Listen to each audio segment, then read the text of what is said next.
Guys, what's up? Back again. We got some new parts going on. These guys here, my Mustang people know exactly what this is.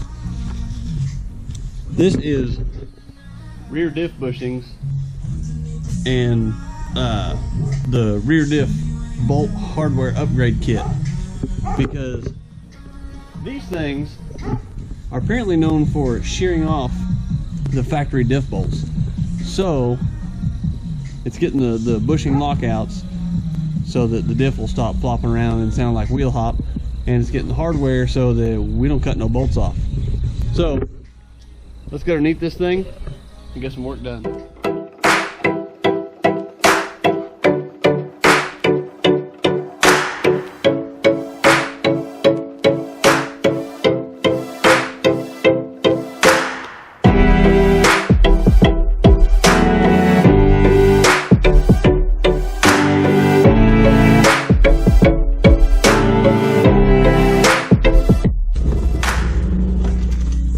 Get all these little brackets and stuff off, or well, loose, I guess.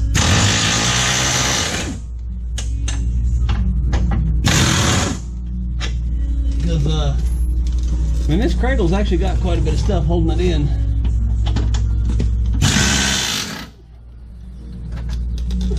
And I'm hoping that I can get it down.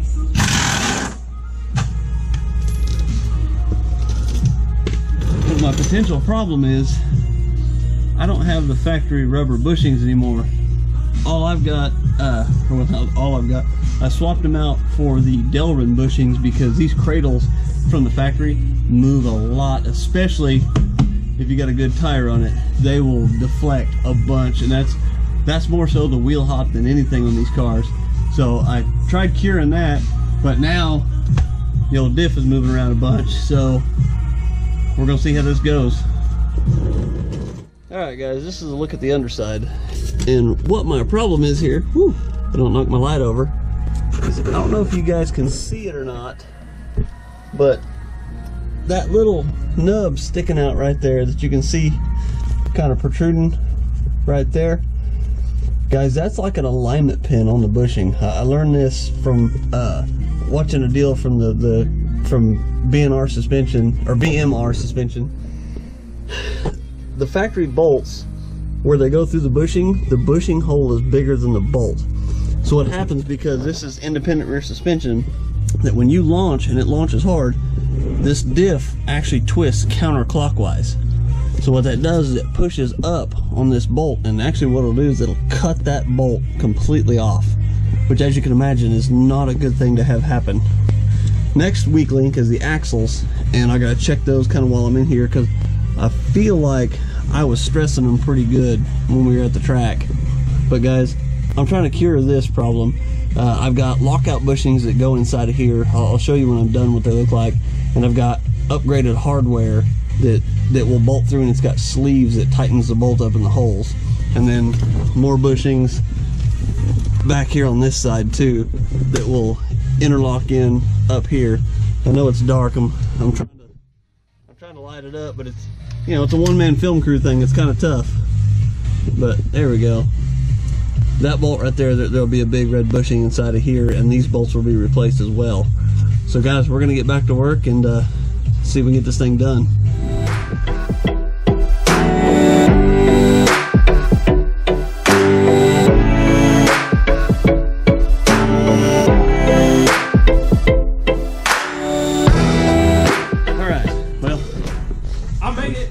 Jake's finally here. Late, like usual. The Delrin bushings prevented me from doing this how the instructions say. So there's a diff that I took out by myself. The whole cradle. That was interesting. But there's the naked underside. What it prevented me from doing is I got to flex it down, because I've got to drill those threads out of there, because this bolt upgrade kit goes all the way through and has a nut, and I couldn't flex it down far enough to clear the bottom side of the car to be able to drill the hole out. So plan B, as much as it sucks. And this This guy's getting on my YouTube channel. I got my own thing going. Yeah, I'll put a link to check out his channel because he's different. But we're gonna go back to work. All right, bushings are in. That was a bit of a nightmare. They tell you that you can drill the threads out with a 1/2-inch drill bit. It's a little short, so I had to do a little bit of waddling. Had to get the die grinder out. It's a mess, but there's aluminum shavings everywhere. But if I can find my light, found my light.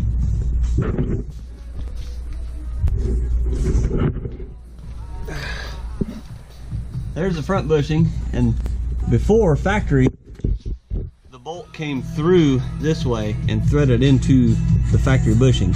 Well, now it's backed up with a nut,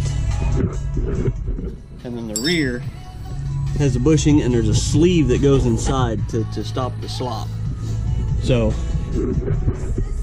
there's that.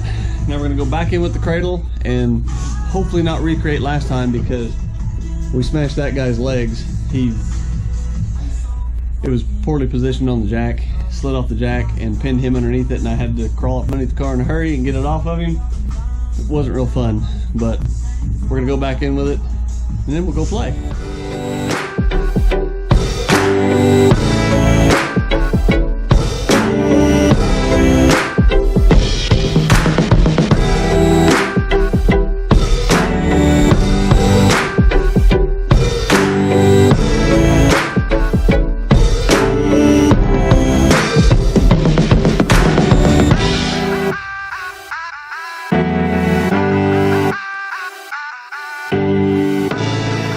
Just like that, it's all done.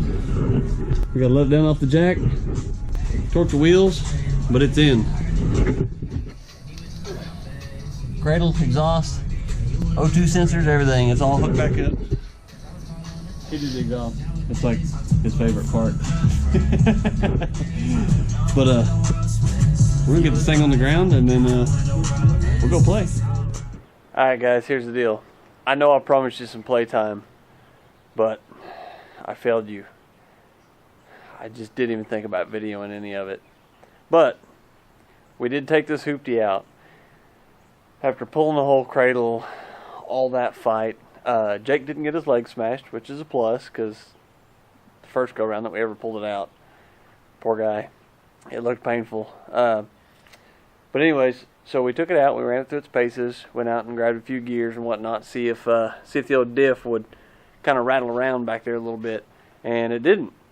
And while we were out having a little bit of playtime, lo and behold, we run up on a little Honda. Now this Honda, it's one of them EG hatch. It's a Honda thing, I don't know. It's got a K series in it, so it's been K swapped, so it's supposed to be fast. Well, he stepped up, thought he wanted a little bit of the Mustang, and he realized quite rapidly that just not in his league. I had to do what we do, and I just had to walk him. That's the long and short of it.